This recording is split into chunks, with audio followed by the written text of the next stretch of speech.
Boa tarde. É com muita alegria, então, que damos início à roda de outubro de 2021. Essa roda de leitura literária na Edu, né, que é o nome do projeto, acontece desde 2019, de modo presencial, e a partir de 2020 nós passamos para o modo remoto, em razão da pandemia, da grave pandemia, né, da grave crise sanitária que todos nós enfrentamos. Lamentavelmente, chegamos a um número de mais de 600 mil mortos, em razão de descaso, em razão enfim, de várias questões sérias, políticas, econômicas, né? E de falta de acolhimento, de sensibilidade, e ainda bem que nós temos uma roda para nos acolher, né? E estar juntos e estar fortes. Muito bem. Em primeiro lugar, eu gostaria de apresentar a equipe, né? A equipe da roda é formada por professoras da Faculdade de Educação da Universidade do Estado do Rio de Janeiro, que são as professoras Maria Letícia Cautela, que também é diretora da faculdade, a professora Paula Cid Lopes, que também é coordenadora do curso de Pedagogia, a professora Janaína Moreira, que é do departamento ao qual eu pertenço, Estudos Aplicados ao Ensino, e eu, professora Márcia Cabral, que sou a coordenadora do projeto. Além dessas professoras que eu citei, participa também a professora Carolina Mata Machado, que hoje fará a mediação, final aqui eu vou passar para ela. Ela pertence ao CAP da UERJ. Também a nossa professora Liana Borba, que é do Colégio Pedro II, estava aí um pouquinho afastada porque a Manu nasceu e ela estava cuidando muito da Manu, então agora acho que a Manu vai assistir a roda hoje, né, Liana? Também a professora Aline Santos Costa de Lemos, que é da Escola Municipalizada Jorge Abraão, em Itaguaí, e também da FABEL, uma universidade que fica em Belford Roxo. Bem, essa é a equipe dos professores. A equipe dos bolsistas agora, né? Do nosso braço direito e do nosso braço esquerdo, que nos ajuda demais. A Juliana Morim, que é a bolsista de extensão, que acabou de se apresentar. O Francisco Sidney, que é o monitor de uma disciplina Fundamentos da Linguagem e Educação, e é bolsista voluntário também aqui na roda, né? A Tatiane, a Giovana Cerqueira e a Cláudia Morim. Portanto, é uma equipe de peso, né? Então, nós vamos dar prosseguimento. Estamos muito felizes com a presença de todos vocês, pessoas queridas.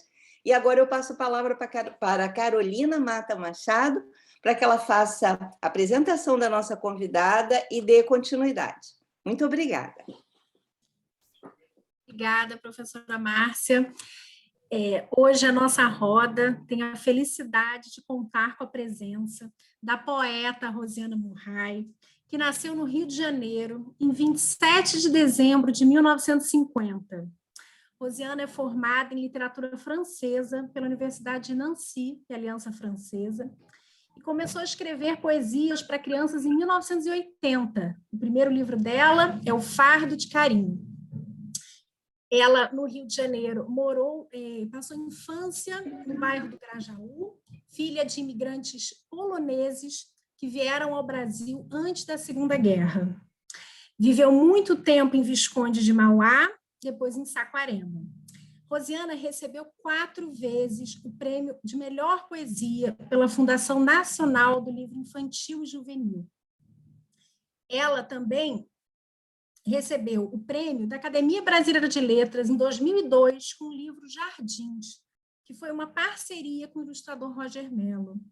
Desde 1994, Rosiana faz parte da lista de honra do International Board of Books for Young People. Rosiana, seja muito bem-vinda à nossa roda.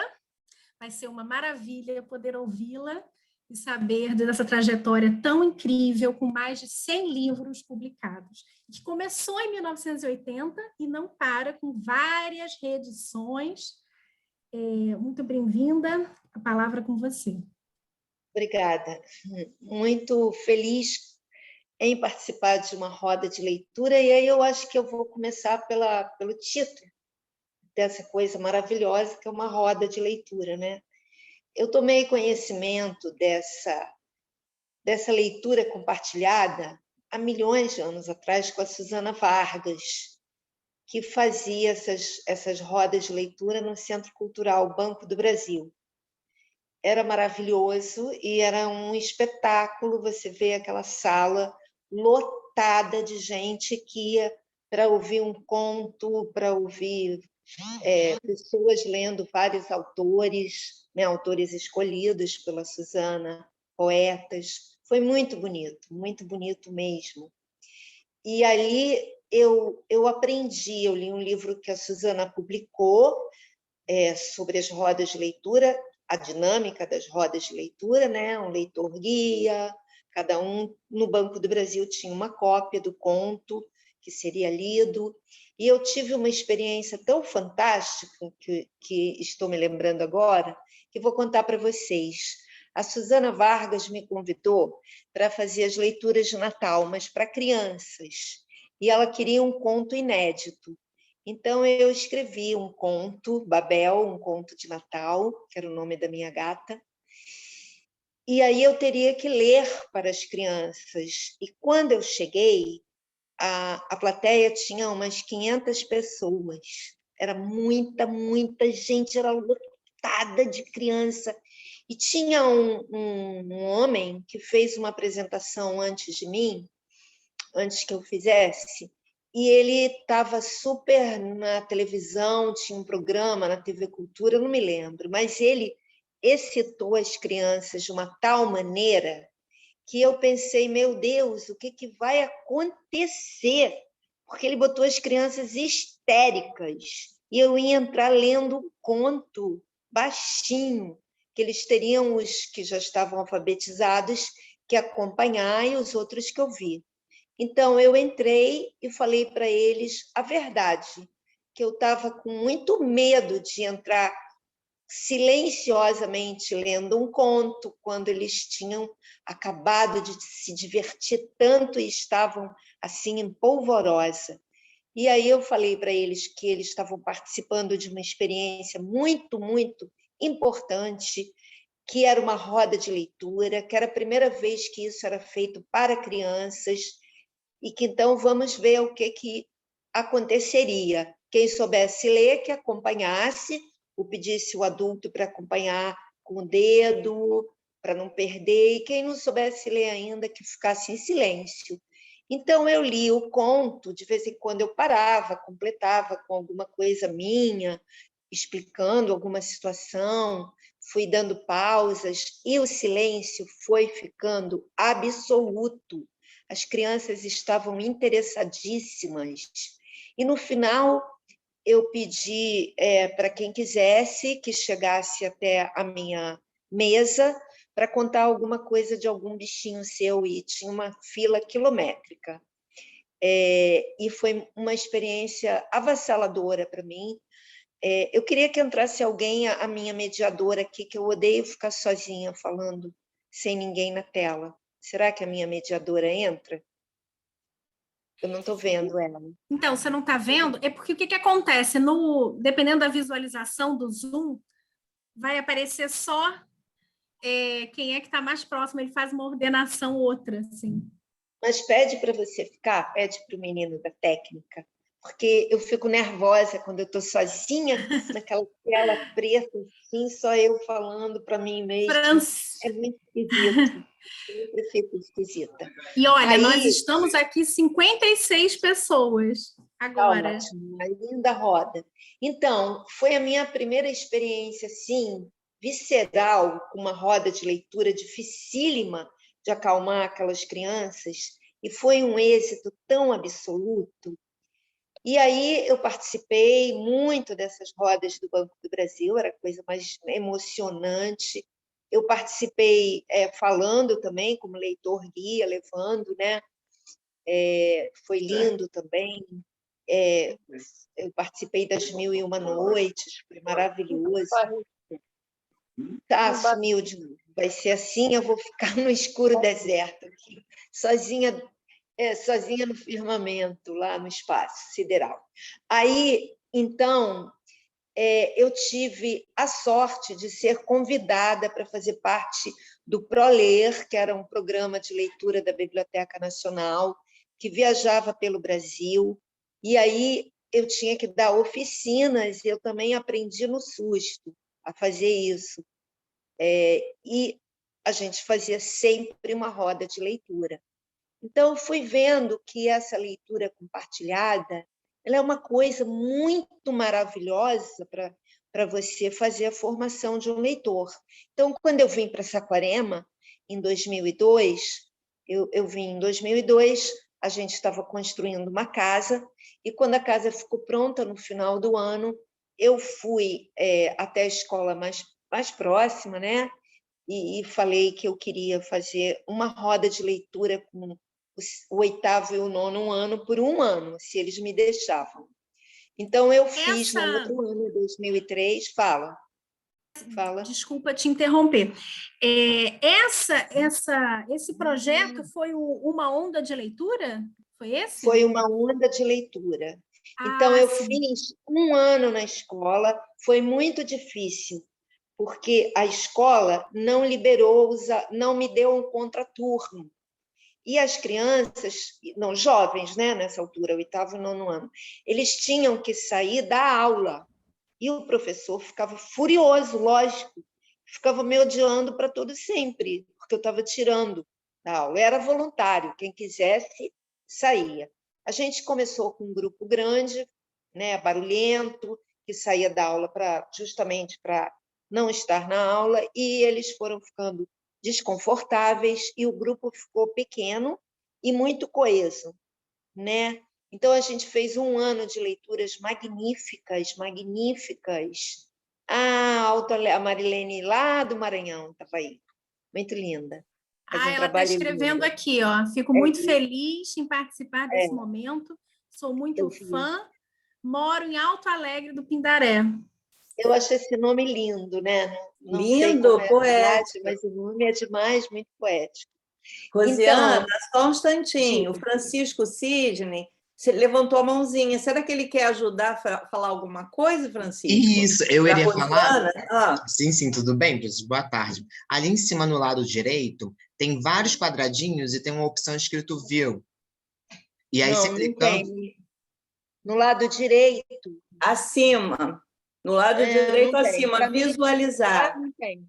Para mim, no celular, não tem. Não tem. E aí você pode ser galeria, sair da tela cheia, tem umas opções. Então, sabe por quê, Rosiana? Eu acho que o celular limita um pouquinho o campo de visão. Limita, mas eu só tive no Zoom e cabe mais uma pessoa na minha tela. Cabe. Francisco, tenta colocar a Ana Carolina ao lado dela, por favor, se você então, conseguir. Pelo celular, professora Rosiana, você arrasta a tela. Arrasta para onde? Que aí depois eu vou sair do lado direito ou esquerdo? Ela saiu ainda há pouco. Direito. Aí vai aparecer 4 carinhas, eu acho. Perfeito. Apareceu? Tá. Então tá bom. Apareceu, já não tô, conseguimos. Já não tô Viva! Obrigada, Francisco. Obrigada, Francisco. De nada. Na escuridão do cosmos, já não estou sozinha. Então, como eu ia contando, foi difícil esse ano, mas aquela turma foi algo assim insuperável, que eu pude acompanhar, né? Acompanhar o que ia acontecendo com eles, como leitores, e a gente lia sempre um conto, porque eu dava conta de fazer aquilo num tempo só. E aí eu sempre falava para ele, né, que a gente vai fazer aqui é tentar entrar no conto, não ficar na superfície, né? Explicava para ele, a superfície vocês estão me vendo, é o que aparece, mas tem muita coisa dentro de mim, então a leitura é igual, a gente tem que ir, vai entrando, né? E aí foi muito legal, eu falava para ele, cada conto tem um pulo do gato, e assim, a gente vai descobrir o pulo do gato de cada conto. Foi muito bacana. Eles foram melhorando como leitores e assim, muito interessados e se sentindo inteligentes cada vez mais. E eu não sei se eles melhoraram nas outras matérias, porque eu não tinha contato com ninguém ali, não podia aparecer na sala dos professores, eu acho que me linchavam. Mas, no final do ano, a Secretaria de Educação me procurou, e aí a gente fez uma onda de leitura, né? Construímos juntos esse projeto, e mais tarde, com mudança de governo, a gente sabe como é, o projeto acabou. Eles chegaram a assinar uma portaria tornando as rodas de leitura o único caso, eu acho, no Brasil, obrigatórias, na grade. Tinha uma matéria, rodas de leitura, e eu coloquei para eles, né? Não era para dar nota, um monte de especificações, assim, de preferência tirar da sala. Aqui em Saquarema as escolas são muito bonitas, todas elas têm jardim, tem quintal, e tem a praia, né? Tem escolas na frente da lagoa, na frente da praia. Então, assim, você tem ambientes muito poderosos para você tirar os alunos do habitual, né, e levar para fazer uma roda de leitura num lugar assim bem bacana. Quando essa experiência acabou, durou bastante tempo, alguns anos, eu fiquei assim muito mega deprimida, porque era assim meu alimento, era lindo, tinha um café da manhã com as escolas, eu tinha um escriba de verdade, ele vinha vestido com uma túnica e ele escrevia umas crônicas incríveis, professor Latuf, que já foi embora para as estrelas. E, de repente, sem aviso prévio, a gente fez uma última roda de leitura, uma última roda aqui na minha casa, né? Que o tema era Lorca. Eu escolhi que a gente ia falar do Lorca. Eu pedi a uma escola que preparasse um esquete com Lorca. Eu trouxe José Mauro Brant para ler um pedaço da peça dele, do Lorca, que eu traduzi. E o meu marido, que é espanhol, e ele viveu a Guerra Civil criança, ele falou um pouco da Guerra Civil e da morte do Lorca. E o vice-secretário de Educação, ele tinha me pedido se ele podia trazer um pouco de cada escola. Então, tinham 80 pessoas na minha varanda. Só que foi o derradeiro encontro e eu não sabia. Foi uma apoteose, foi lindo, lindo, lindo. E aí acabou e eu fiquei sozinha, né? Assim, como assim? Eles tinham lá os motivos deles, não é? E aí eu decidi, tipo um ano depois, colocar um anúncio no Facebook que eu estava abrindo a minha casa para escolas públicas para um café da manhã. E não parou mais. Era uma fila.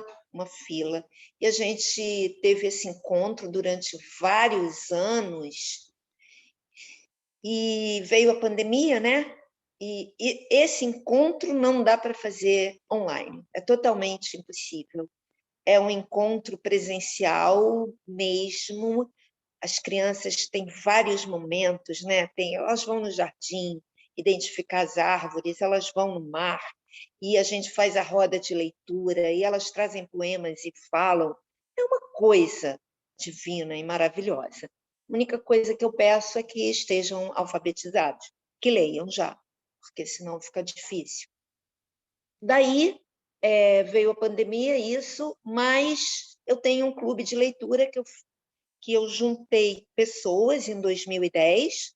A minha ideia era fazer um clube de leitura para as professoras de Saquarema, que a gente fez muitas rodas de leitura. Inclusive, eu fiz uma experiência de ler um conto do Garcia Marques para os adolescentes e para os professores, e eles gostaram mais, muito mais. Elas acharam confuso, comprido, e eles amaram, né? O mesmo que eu li para eles, eu li para elas. Esse é o clube de leitura da Casa Amarela? O clube de leitura da Casa Amarela, como eu estava dizendo, eu comecei em 2010, e daí eu comecei pensando nas professoras de Saquarema. Porque se você não tiver um professor leitor, não adianta, você não tenha nada, né? Nada. Você vai fazer formação de leitor sem professor leitor. Só que todo mundo sabe que a vida dos professores é a loucura total, né? Tem que trabalhar, professor de fundamental, em 2 escolas, 3 escolas, quando que vai ter tempo para ler? Mas isso é um outro seminário, que, aliás, tem que durar alguns meses, né? Porque a educação nesse país é tratada da maneira mais vilipendiada possível, e principalmente o ensino fundamental, onde o professor ganha 1.000 e pouquinhos reais. Isso sem palavras, né? Então, o clube de leitura ele foi pensei a partir de um livro que eu li, que chama Torta de Batata e o Círculo de Leitura, alguma coisa assim, um livro delicioso, que se passa numa ilha que pertence à Grã-Bretanha, na chegada dos alemães a essa ilha, e eles precisam inventar um clube de leitura para disfarçar a resistência. Então, eu achei tão bonito aquilo, fiquei tão tocada, nunca tinha pensado em fazer um clube de leitura. Que aí chamei algumas professoras de Saquarema, falei com a Secretaria de Educação, e começamos, e o clube não parou mais. Tem algumas professoras de Saquarema, poucas, algumas sim, tenho até uma professora da UERJ, Beli Loivos. Não sei se vocês conhecem a Eu Beli. conheço bastante a Beli Loivos. Acho que ela é da UFRJ, né, Rosiana? É da UFRJ. Jota. É isso. Rosiana, eu acho que esse livro, inclusive, ele virou foi filmado, uma série, lançado pelo Netflix, exatamente, uma série. Maravilhoso, A Sociedade maravilhoso. Literária e a Torta de Casca de Batata. Exatamente. E foi lançado pela Rocco aqui. Essa série é lindíssima, bastante fiel, eu gostei muito. E aí, o que eu estava dizendo para vocês, o clube tem 10 anos, numa dinâmica linda, que é parecida com as manhãs com os meus meninos da escola pública, que a gente se reúne, eu escolho um livro, indico, e a gente se reúne 2 meses depois que todo mundo lê o livro, e cada leitor dá o seu depoimento, e depois dura 2 horas. Esses depoimentos presencialmente duravam 2 horas, e aí eu ofereci um almoço lindo, eu faço pão com vinho, é uma coisa maravilhosa. E aí veio a pandemia, né? Tanto acabou com o encontro com as escolas, mas com os leitores adultos foi possível continuar. A gente está online, a gente teve sábado o último encontro, a gente leu O Som do Rugido da Onça e tivemos a fantástica honra de receber a Micheline Verunski em pessoa, ela participou com a gente, foi maravilhoso, muito bonito. E eu tive, então, a experiência de fazer a formação de leitores que tinham acervo zero de literatura. E são leitores fanáticos hoje. Então, não tem idade. E a leitura compartilhada, clube de leitura, eu acho que são os melhores veículos. A roda de leitura na escola é fundamental, né? As criança ainda lê em casa, mas jovem está na internet, nos jogos, full time, não tem nem o que falar, não dá para competir com eles. Esses jogos é difícil. Meu neto é viciado, tem 11 anos. E o projeto Café, Pão e Texto? O Café, Pão e Texto era o nome de uma onda de leitura que, como acabou com a Secretaria de Educação, eu coloquei outro nome, né? E teve momentos fantásticos nesse projeto, assim, a coisa mais linda do mundo. Eu recebi uma francesa aqui que ela tinha um projeto na África, em Burkina Faso, e ela veio e ela trouxe vídeos, fotos que ela foi mostrando para as crianças, né? E ela foi muito bonito, porque eram crianças muito, muito pobres de Duque de Caxias, e ela pôde contar para eles o que é a pobreza na África, a fome, né, em Burkina Faso, e foi assim lindo. Eu até tive o sonho de que eles pudessem manter algum tipo de contato, mas não rolou. Mas foi para eles foi uma experiência, e aí eles queriam aprender palavras em francês, ela falou, né? bonjour, todo mundo bonjour. Ela ensinou uma musiquinha, todo mundo cantou. E aí eu fico pensando, não tem nada a ver com essa roda de leitura de vocês, mas tem a ver com uma revolta que eu tenho muito grande, que é uma criança passar 9 anos na escola e sair sem falar nenhuma língua, que é a época mais maravilhosa para se aprender, no mínimo espanhol, porque a gente tem uma ilha de português, né, com espanhol por todos os lados, e não se dá espanhol nas escolas públicas, pelo menos, eu acho que eu vi uma ou duas. E a criança, para aprender espanhol, é num susto, porque é tão parecido, né? Mas é uma lástima. Às vezes a criança e depois o jovem passa tantos anos na escola e não aprende uma língua, não aprende história de verdade. Eu tenho visto um rendimento bastante comprometedor. Ai, é isso. Então, agora vamos passar para os poemas, né? Para contar um pouco da minha trajetória, assim. Se alguém quiser fazer uma pergunta agora, podia fazer agora e depois a gente passa para essa trajetória. O que você acha? Vocês podem fazer perguntas pelo chat ou alguém já abrir o microfone e fazer essa pergunta. Eu vou só... Carolina, já tem a Michele aí, que no bate-papo, que fez um comentário. Acho que podia ler o comentário dela. Sim, sim. Achou? Estou localizando aqui. Sim, Michele. Boa tarde. Faço parte da equipe, né, de literatura do CEDERJ. Ela trabalha na minha equipe, que era coordenada pela professora Márcia antes. Sou de Nova Friburgo. Fiquei encantada com o e-book dos poemas Nas Entrelinhas, Matizes Drummond. As ilustrações são encantadoras, sem palavras, de uma sensibilidade tamanha. Dá vontade de passar a mão nos desenhos para sentir a superfície dos bordados. Os alunos de graduação amaram. Se você puder falar um pouco dessa obra. Obrigada, Michele. Olha só, alguém é Isabel Alves, que ela teve sorte que aprendeu espanhol na escola, muita sorte. Eu acho que o espanhol é uma língua... No Brasil seria lindo se fosse bilíngue, né? Seria lindo, porque você tem aqui do lado, Argentina, Uruguai, você tem todos esses países que falam espanhol e seria uma troca assim, muito bonita, muito bela. Professor leitor. Mas esse horror à leitura que estão colocando aqui, esse horror à leitura, ele é facilmente desfeito. Ele é desfeito justamente com as rodas de leitura. Se você pegar um texto que para eles é interessante, esse horror à leitura vai passar. Tem que ver se o aluno está bem alfabetizado, se ele não tem um problema de mecânica da leitura mesmo, porque isso pode acontecer, né?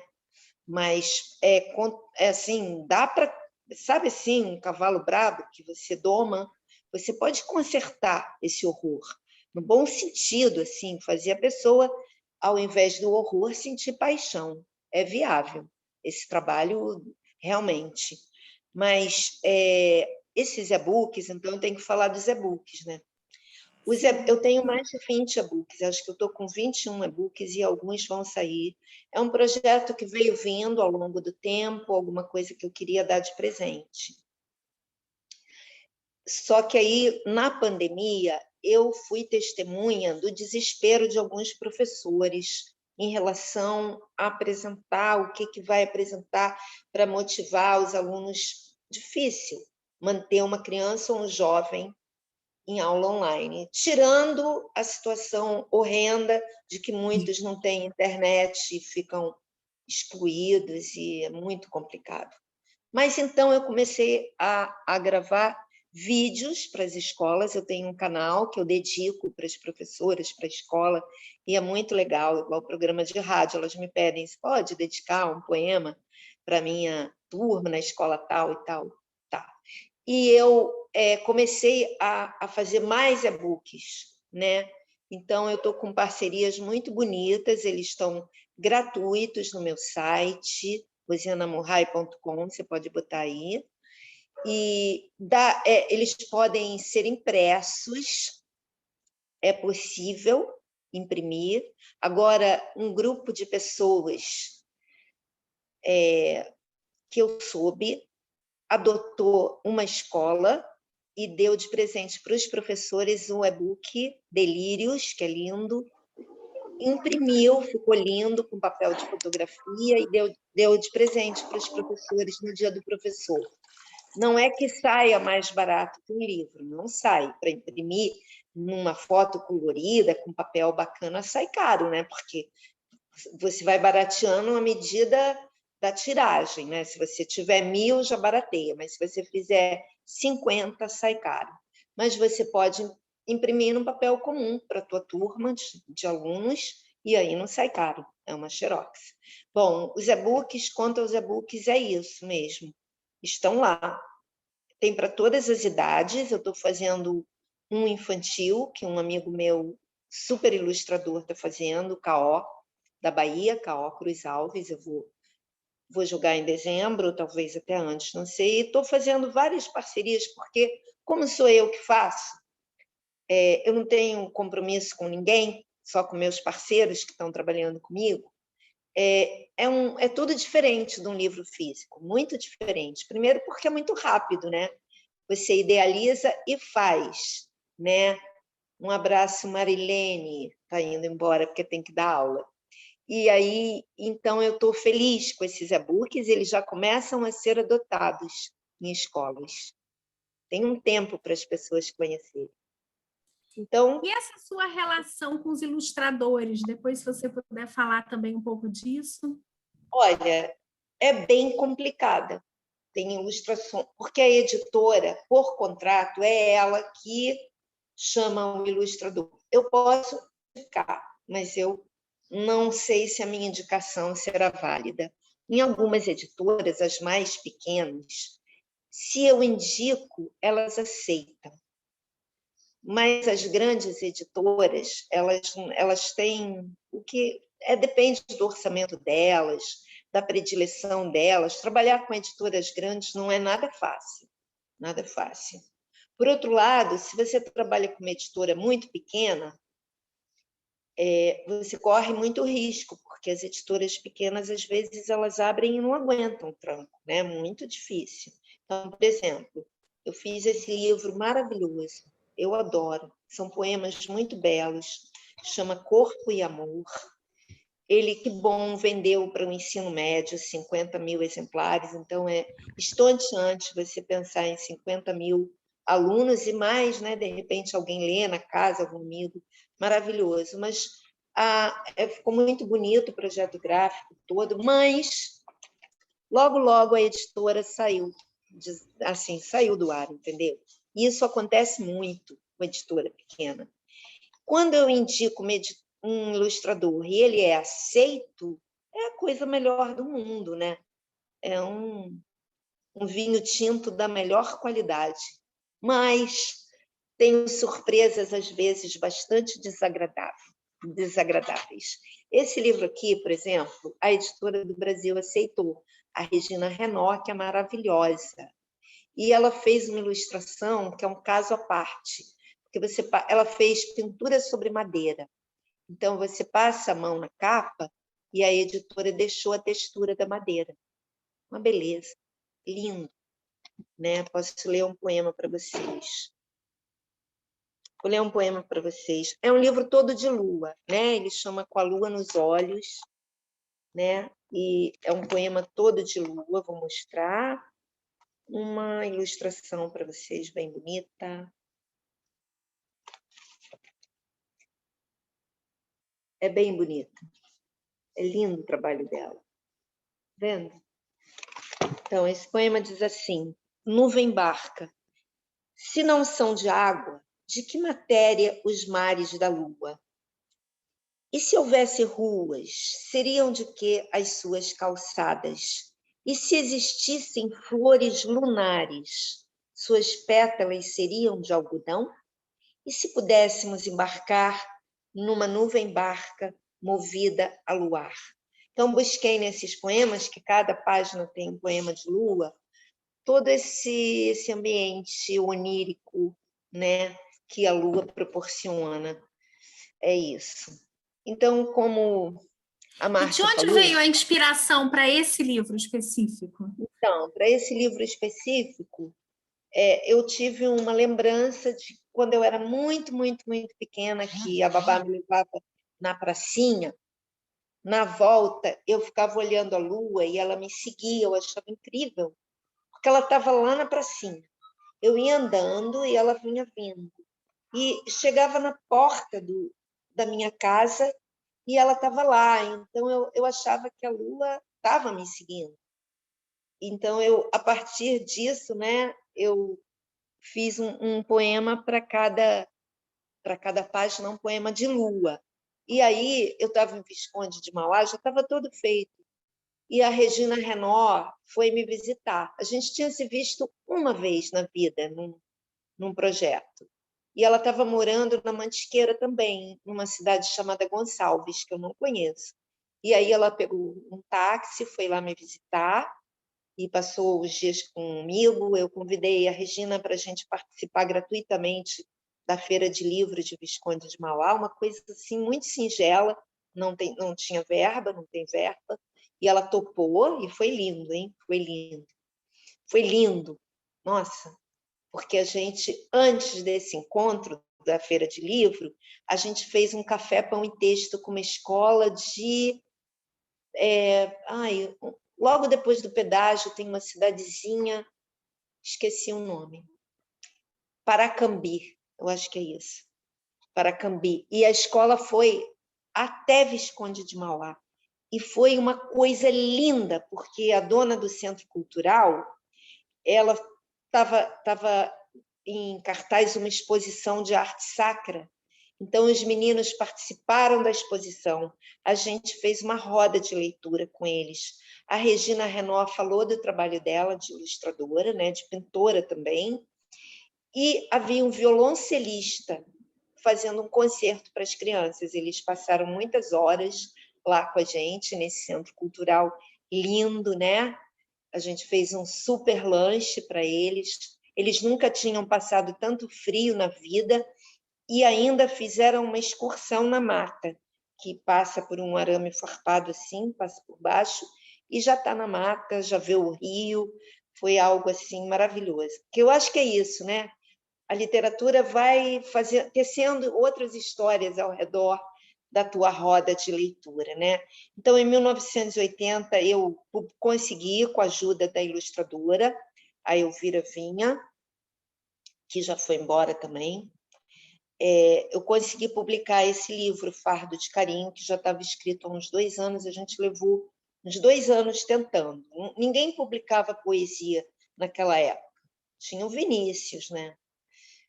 Eu não me lembro de ninguém nessa época assim que eu conhecesse que chamasse a atenção. Talvez o José Paulo Paes já estivesse publicando antes de mim, não sei. Pode ser. Aí a gente conseguiu, ela ilustrou em preto e branco, com bico de pena para sair barato. A editora fez e aconteceu o seguinte: a editora fez, a gente fez um lançamento, era a editora Murinho, da Livraria Muro, em Ipanema. Um lançamento, estava lançando o meu livro e um cartaz do Drummond.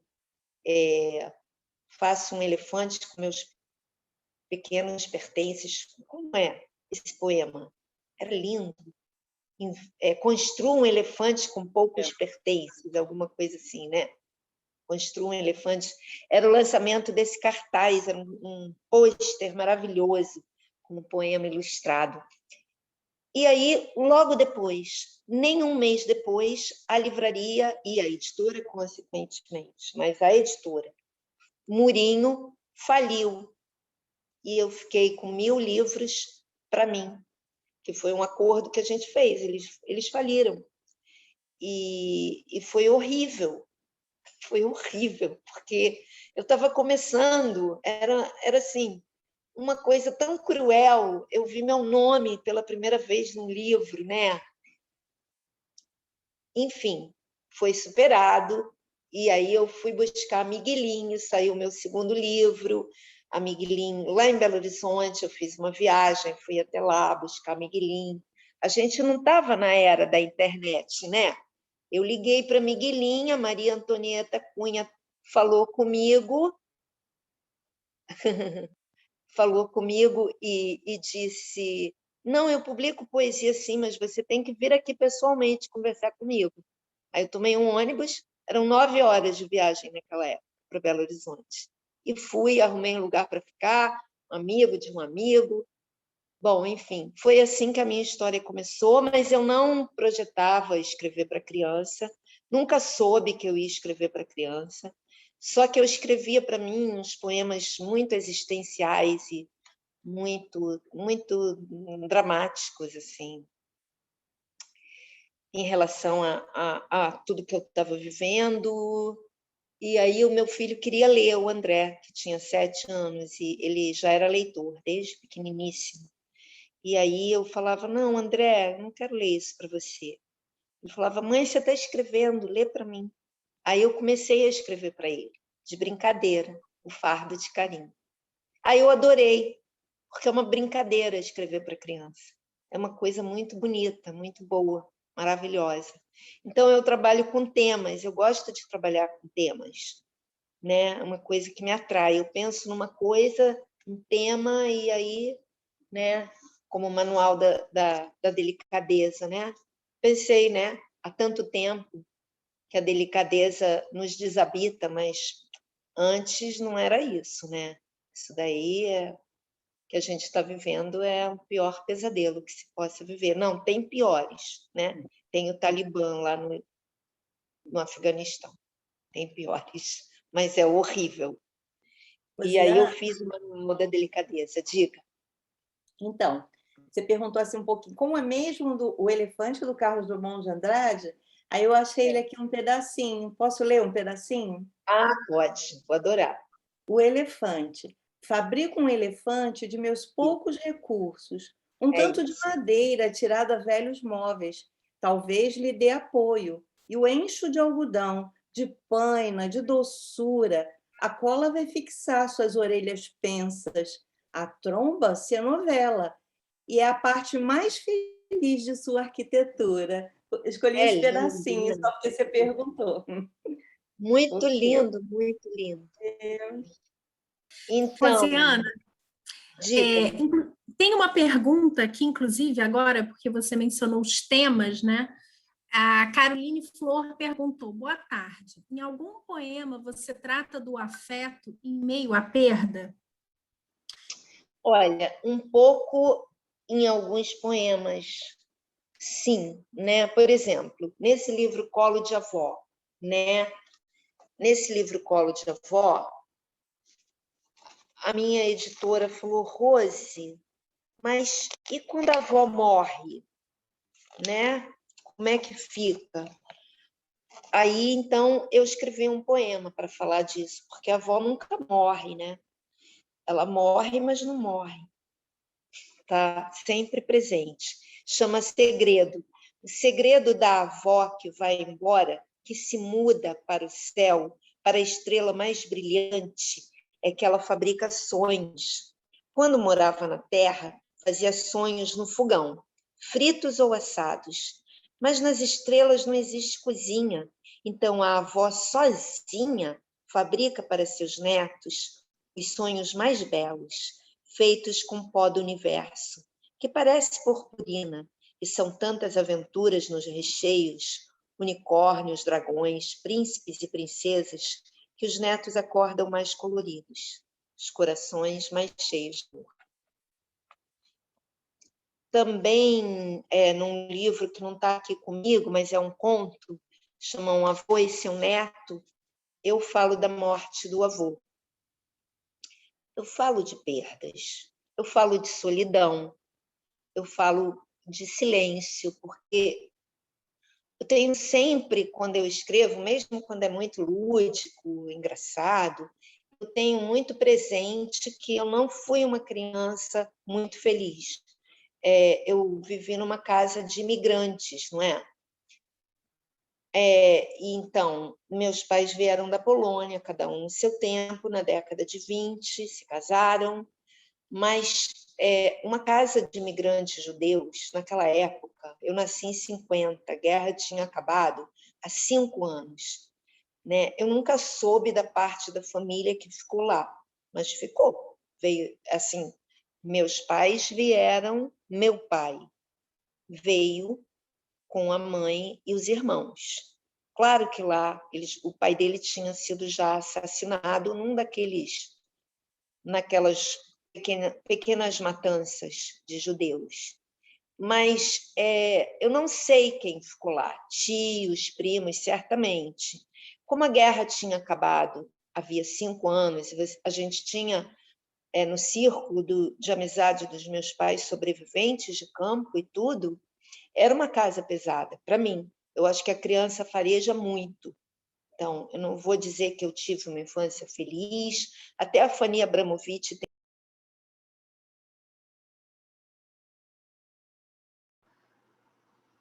Rosiana, seu microfone está fechado. Eu acho... Infância feliz. Tá me ouvindo? Tá Agora me ouvindo? sim, é porque teve uma interrupção pequena. Você ia falar da Fanny Abramovic. De um telefonema. A Fanny Abramovic, há 1000 anos atrás, escreveu o mito da infância feliz. E eu tenho muito claro que a minha casa não era uma casa feliz. Eu sentia, a criança sente, né? Meu gato está aqui participando, ele está olhando para o livro aqui, ali, logo ali. E os gatos têm essa sensibilidade, eu acho que a criança tem também. Então, eu tenho muito presente essa criança e eu não tenho nenhum temor de falar de nada, porque eu entendia, eu pensava, eu era uma criança pensante. As crianças pensam, elaboram e, principalmente, tentam entender o mundo dos adultos, que é injusto, né? É um mundo complicadíssimo, muito injusto, muito temperamental, né? Às vezes pode uma coisa, às vezes não pode outra. Eu achava a escola totalmente injusta. Eu achava injusto eu aprender coisas que não me interessavam nem um pouco na escola. Às vezes, quando eu estava no primário, a diretora entrava na sala de aula e dava uma bronca coletiva. E eu não me sentia assim. Eu não tinha por que participar daquilo se eu não fazia nada assim que pudesse ferir o estatuto da escola, né? Então, eu escrevo para as crianças e é incrível como as crianças me entendem. Elas entendem a minha poesia, elas não têm nenhuma dificuldade de entender imagens ou alguma coisa muito nonsense. Para elas é o mundo delas, né? Elas entram assim, basta nada, um sopro e elas já estão dentro, né? Aí alguém aqui perguntou se não era mais difícil trabalhar poesia que prosa nas escolas. Olha, o tanto de escola que trabalha minha poesia, que eu recebo esse retorno, mas são muitas, muitas. E eu vejo a alegria das crianças, elas amam poesia. Pode ser que algum professor não consiga lidar com isso, né? Nós geralmente não temos o hábito de ler poemas, né? De ler poesia. Poesia não é prosa, é muito diferente. Então, é uma linguagem que ela não requer conhecimento, mas ela requer alguma coisa que é diferente da prosa. Porque na prosa você vai caminhando para o final. Você tem, né, mesmo nos romances experimentais, tem um enredo ali. A poesia não precisa ter enredo nenhum, ela não precisa, não é necessário. E o tempo dela também é diferente, né? Então tem que ter um tempo para a poesia que é diferente do tempo da prosa. E aí, às vezes, os professores podem ter alguma dificuldade em relação a trabalhar a poesia, mas basta ler o poema, não precisa fazer nada com o poema, né? Basta ler o poema. Basta ler um poema antes da aula, né?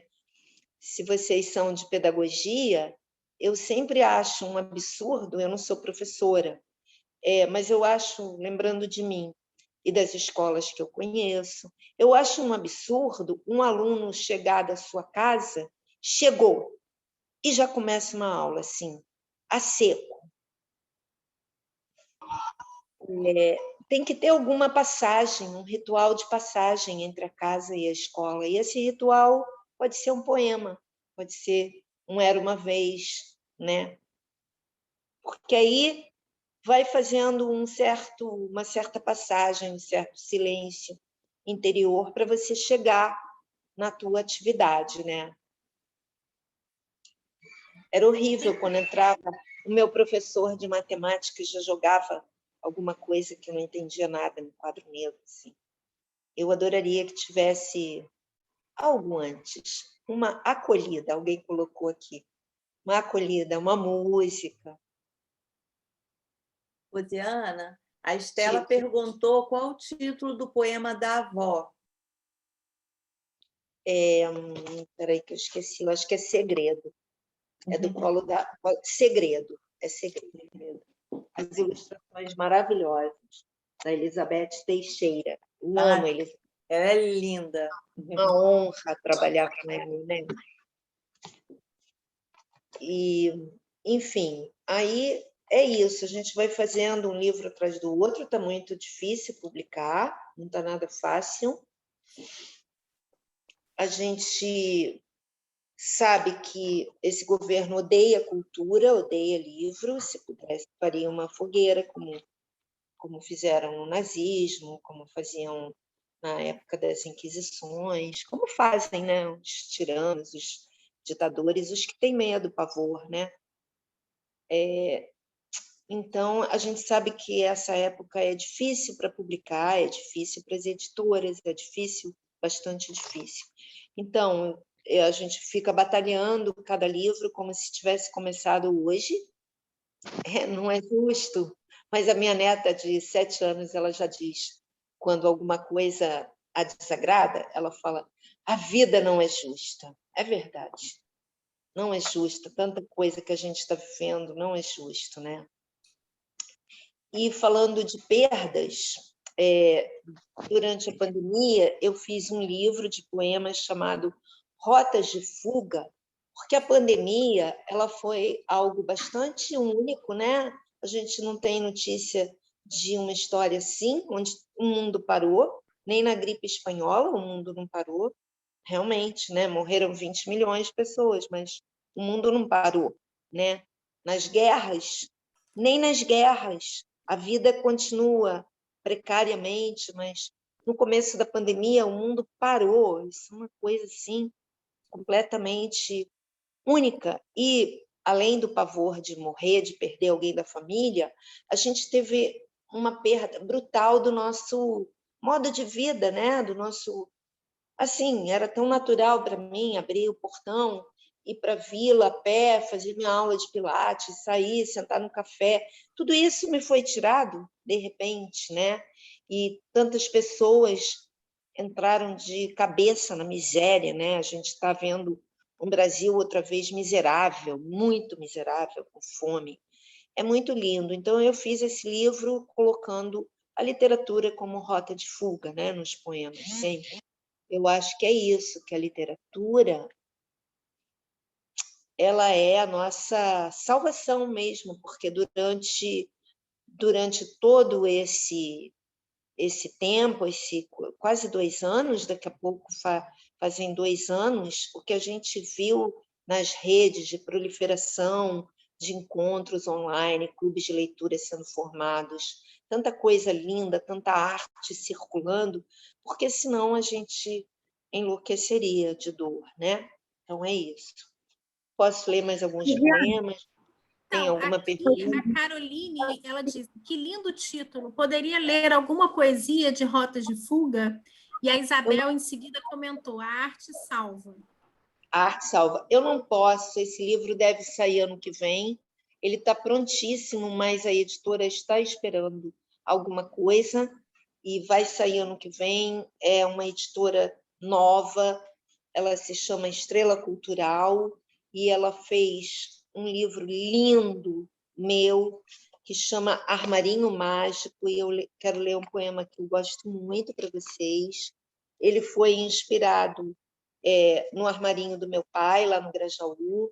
Eu amava o armarinho do meu pai porque vendia coisas tão variadas, Imaginem vocês que, na minha infância, o lança-perfume não era proibido. Não era proibido. Então, meu pai vendia lança-perfume no carnaval e era um recipiente dourado, assim, lindíssimo. E eu perdi essa oportunidade, eu nunca cheirei lança-perfume.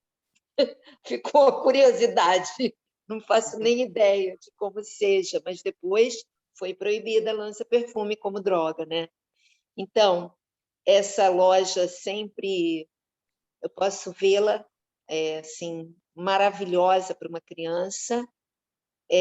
Tinha umas cabines, o meu pai, umas cabines de experimentar, muito diferentes das cabines de hoje, porque era um espaço amplo, né, com uma cortina, mas tinha toda forrada de espelhos, com 2 bancos laterais assim, então eu podia levar minhas bonecas, eu ficava ali, eu entrava e saía da loja, o tempo que eu queria.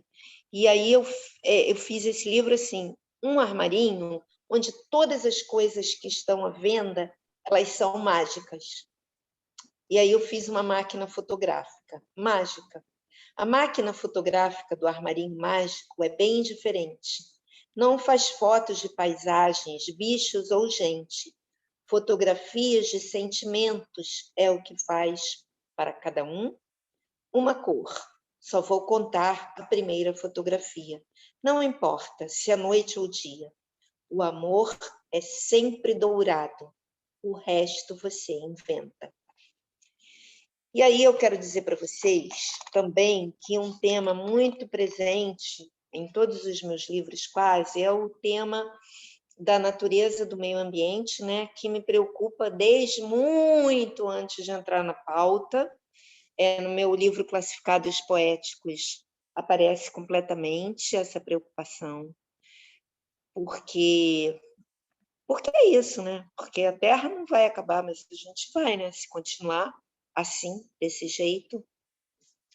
Então, nesse livro, eu fiz um poema chamado Sementes. Sementes são pequenos milagres à espera de alguém que as plante, de mão de gente, de vento ou de voo de passarinho.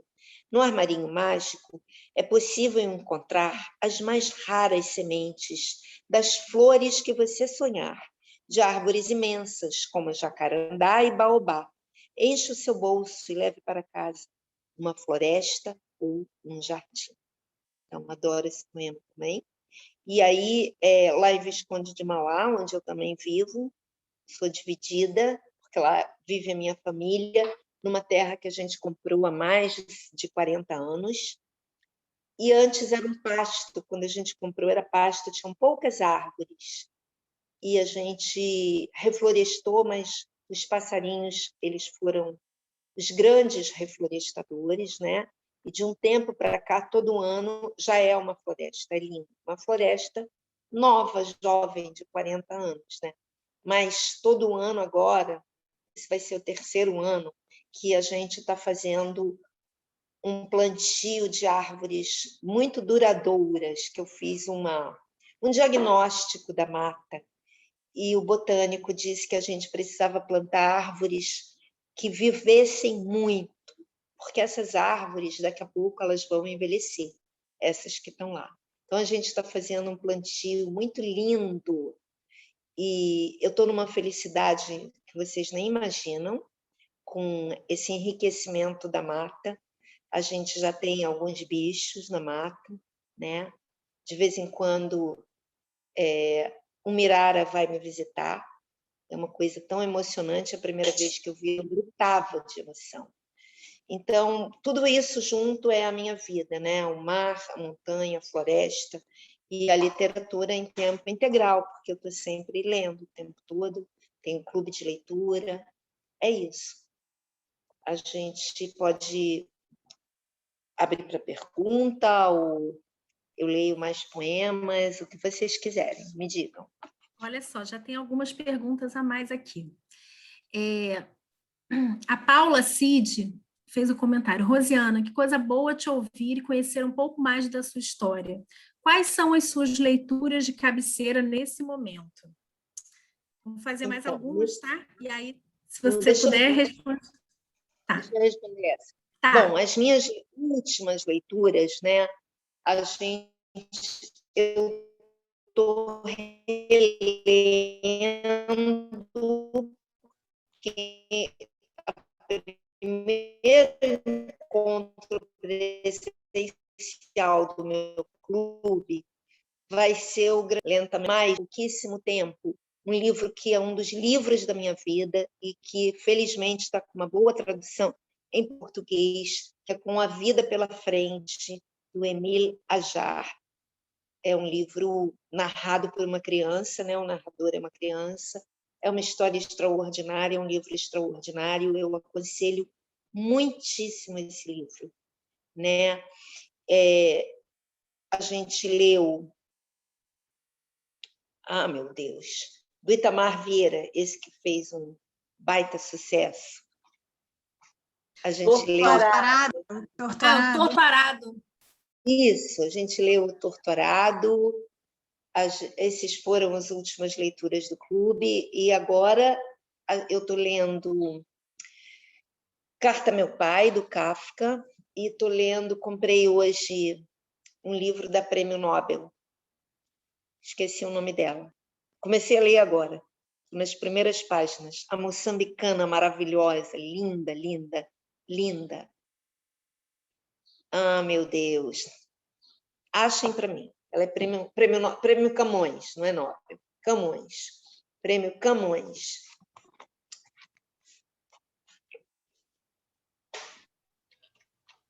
É a Paulina Chigiani.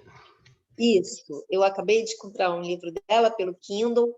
Eu resisti ao Kindle durante 4 anos, mas eu confesso para vocês que é maravilhoso, né? É meu amante o Kindle. Porque a qualquer hora que eu desejo um livro, eu clico lá e já está. Eu li um livro agora, semana passada, de uma russa, que eu não vou lembrar o nome, né? Ele está por ali, mas eu não tenho como me ausentar para pegar, que fala também de crianças, de meninas, adolescentes, de 9 a 11 anos, e que, durante o regime do Stalin, terrível, né? Então, um livro muito duro, e aí eu vou lendo assim, o que me indicam, o que eu ganho, o que eu vejo, o que isso ganhou o Prêmio Camões, vamos lá, né? E eu estou maravilhada de ter sido entregue o Prêmio Camões a essa mulher linda moçambicana, assim. Ela é assim, o abraço total, parece nem sei o que, de mel. Vocês procurem. A escritora russa é a Ludmila Ulitskaya? Deixa eu pegar o livro, um segundo só. Vou me ausentar um segundo. Tá ali na minha... Meninas, tá?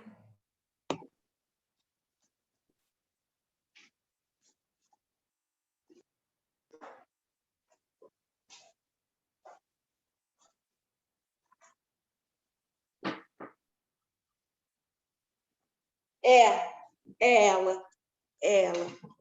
Ludmila. Isso. Meninas, né? Vou colocar aqui.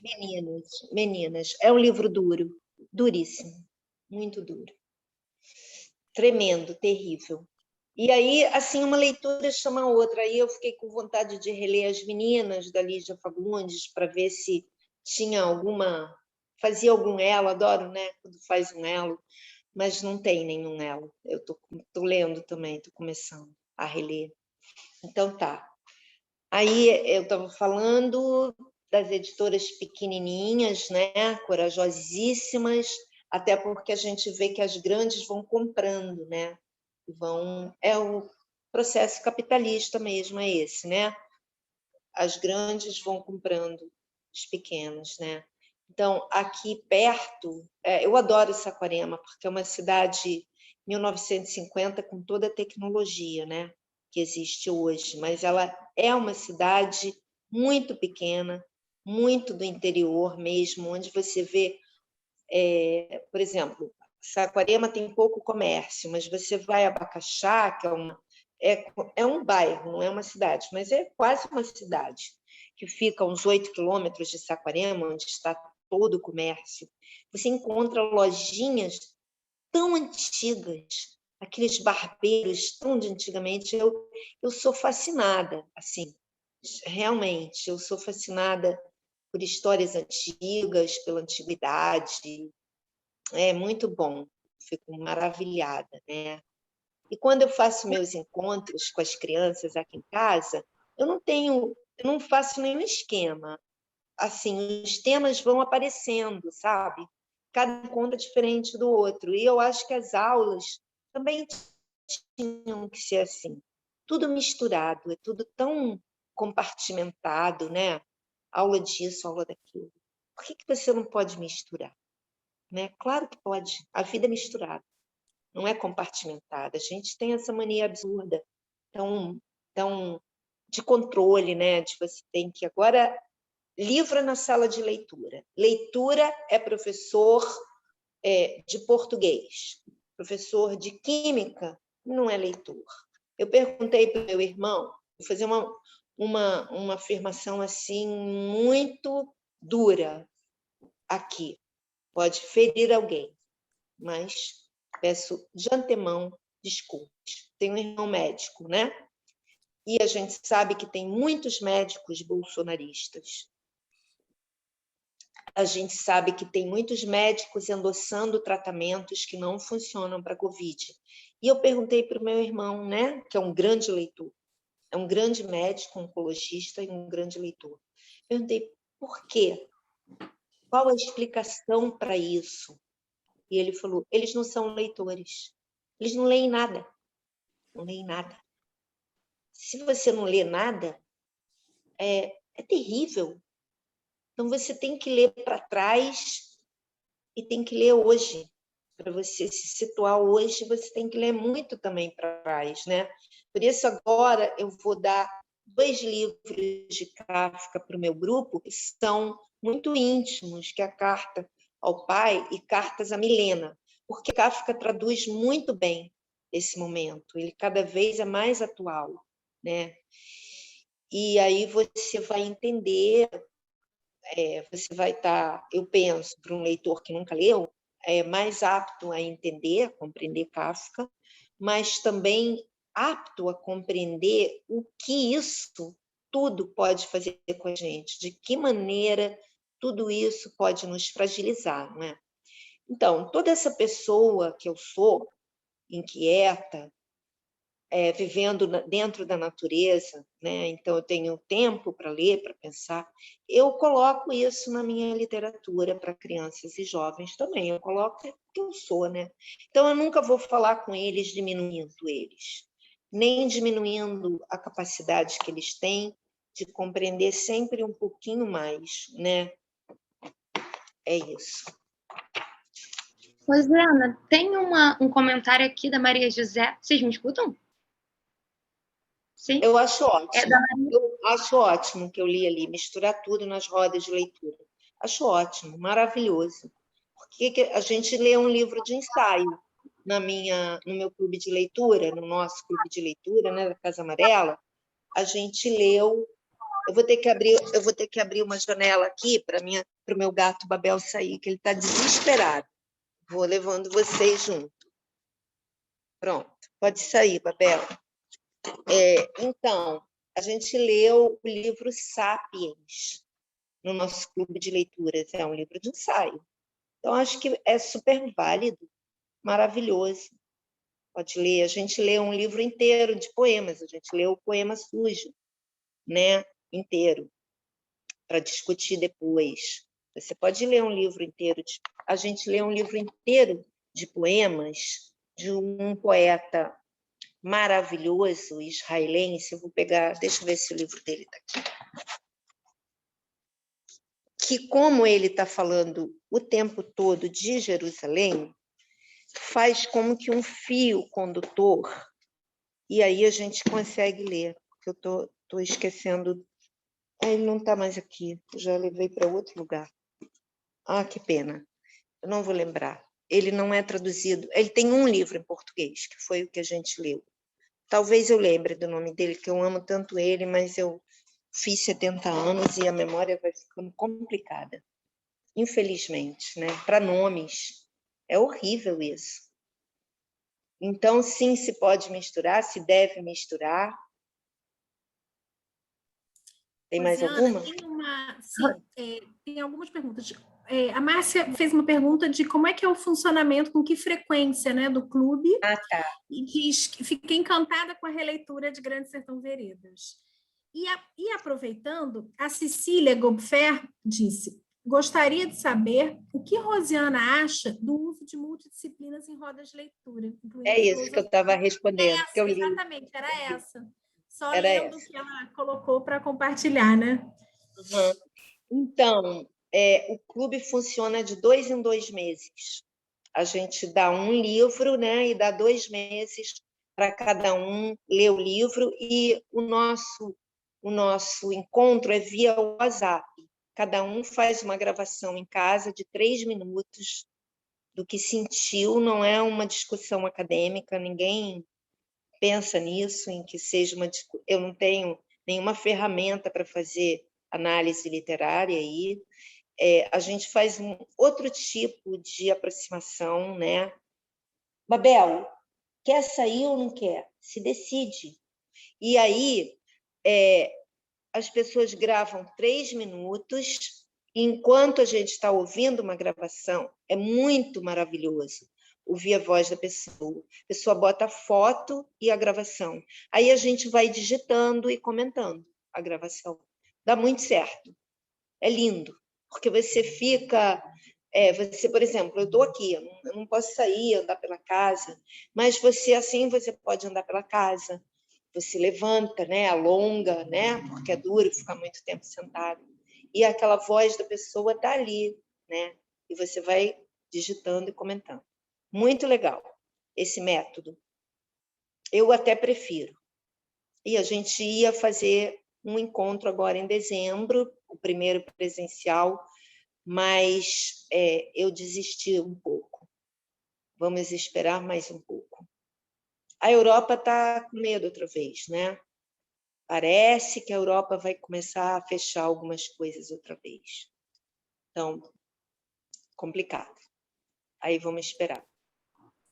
Rosiana, as leituras da sua infância. Desculpa, Ju.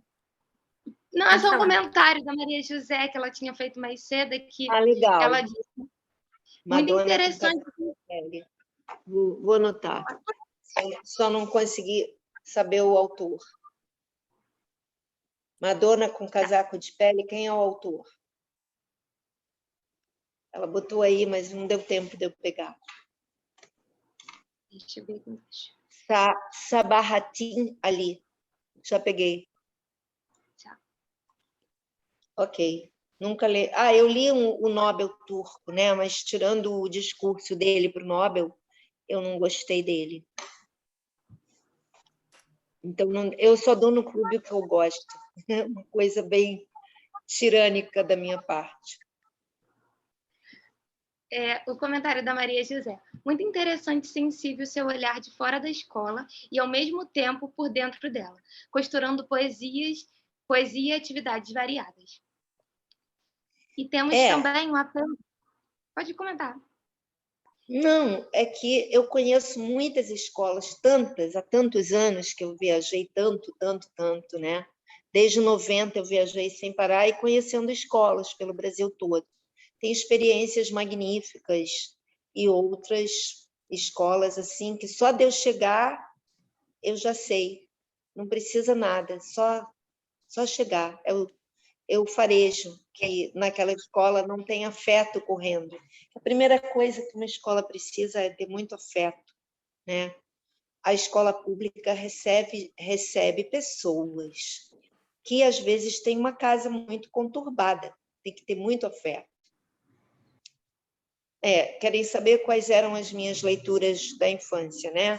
Principalmente na minha infância um pouco triste, O Sítio do Pica-Pau Amarelo. Era para mim um lugar de moradia mesmo. Eu morava lá, não morava na minha casa. E eu sempre morei dentro dos livros que eu estava lendo, e eu li, assim, eu não vou lembrar os autores, eu lembro dos livros que eu lia que me marcaram. Li um livro que se passava na pré-história, e era um menino de 14 anos que era o grande herói da história. Na andança, eles vão andando em busca de um outro lugar, eles estão atrasados porque chegou o inverno, o país estava doente e o clã dele ia se mudar enquanto o inverno não chegava, para encontrar uma caverna antes que o inverno os pegasse ali, né? Um outro lugar. E a mãe fica para trás com esse menino de uns 14 anos, ou 13, ou 12, não sei, e uma criança pequena. Ela não quer deixar o pai sozinho. Então, o pai morre e eles vão com o inverno no encalço. E não conseguem encontrar Van.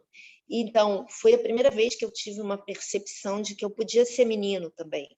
Eu era um menino lendo aquele livro, eu era o menino. E essa identificação é a maior escola que possa existir de empatia, não tem outra igual. Não tem. Como é que eu vou entrar na pele de um menino, nos sentimentos de um menino? Não quero ler Meu Pé de Laranja Lima no clube. Estão me oferecendo de ler no clube. Não adianta, Babel. Meu gato está me pedindo alguma coisa. Então não estou conseguindo traduzir agora. E aí, então, é isso, gente. Rosiana, deixa eu te fazer uma pergunta. Esse livro aqui, ó, com seu filho. Eu adoro. Eu adoro esse livro. E eu queria. E você tem, eu até li em alguma entrevista que você fala de como a sua família é uma família artística, né? Todo mundo então, é tem artista. o Guga. Hã? Todo mundo é artista. Tem o Guga com a caixinha de tem música. O Guga, exatamente. Eu queria que você, se você pudesse falar um pouquinho disso, né? Dessa construção com o André e também do trabalho do Guga com você, na parte musical. Muito lindo. Se você puder falar um pouco dessa família tão potente. Essa família é potente. Meu filho Guga, ele tem uma escola de música Atrium, lá em Resende, né? Porque é pertinho de Mauá. Ele casou com uma espanhola, que escreve lindamente também, tem alguns livros para criança publicados. Ela publicou um livro que fez muito sucesso, está traduzido em umas 10 línguas, chama eu não sei como pronuncia, porque é um nome árabe, né? Marouane, talvez tenha um W, O Caminho de Marouane. Foi editado em São Paulo, eu esqueci o nome da editora. Ele tá editado. E ele foi publicado em muitos países. Ele ganhou um prêmio mesmo, de verdade, grande, na Feira de Bolonha. Ele é um livro incrível. E a Patrícia, ela está sentindo uma barreira para entrar nas editoras, assim, muito difícil, talvez porque ela seja espanhola. Eu que traduzi O Caminho de Marouane, é lindo esse livro, em cima de uma história real, eu aconselho, é muito bonito. Patrícia de Arias. Então, a minha nora é escritora, ela fazia teatro na Espanha. Meu filho é músico, ele casou com ela, morou na Espanha há 8 anos, em Granada, trabalhou com o governo num projeto interessantíssimo de formação de plateia, que não temos no Brasil, faz muita falta, né? Você vai em qualquer museu da Europa, Graziela botou um comentário lindo. Lá na Europa, você faz formação de plateia, você vai no museu, tem criancinha de 3 anos, eu vi, né, amarradas umas nas outras com uma cordinha, e a professora, para elas não se perderem, visitando o museu que eu estava visitando.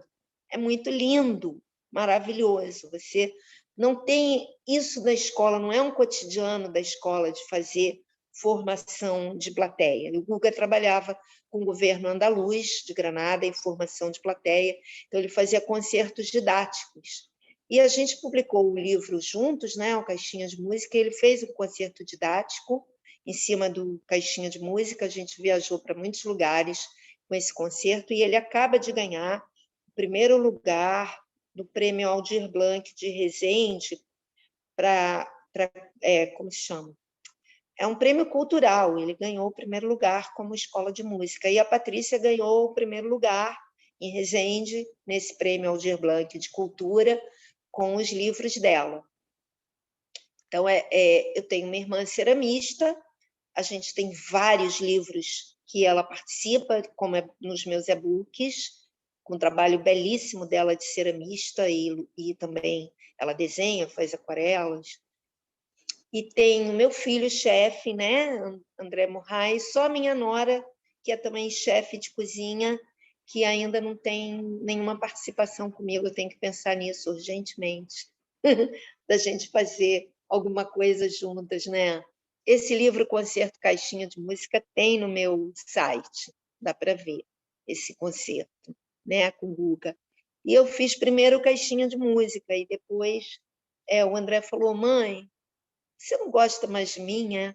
Porque hoje eles já estão menos...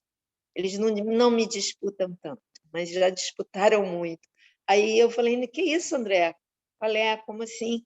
Aí ele falou: não, você fez o livro Caixinha de Música, né? E eu vou responder qual foi minha inspiração para escrever o livro Kira. É a neta do Juan, a Kira. Foi essa a minha inspiração. E aí, então, eu fiz o Poemas e Comidinhas, e eu pensei muito para fazer esse livro, porque eu não queria fazer um livro de receitas comum, assim. Então, eu pensei num poema onde cada poema, num livro onde cada poema tivesse uma comidinha dentro do poema. Primeiro, ele ia sair pela FTD, uma editora grande, boa, né? Mas eles implicaram começando com o título, acharam que o título não era bom. Poemas e Comidinhas eu acho excelente. Eu não quis mudar o título. Depois teve alguns outros problemas e acabou que o livro foi editado pela Paulus e foi um best-seller da Paulus. Esse livro, olha, foi um êxito absoluto, esse livro. Fiquei muito feliz com ele e o André também. Vou ler o poema da sereia, que eu adoro. Comida de sereia. O que será que a sereia come em seu castelo de areia? Enquanto penteia os cabelos, a panela esquenta na cozinha.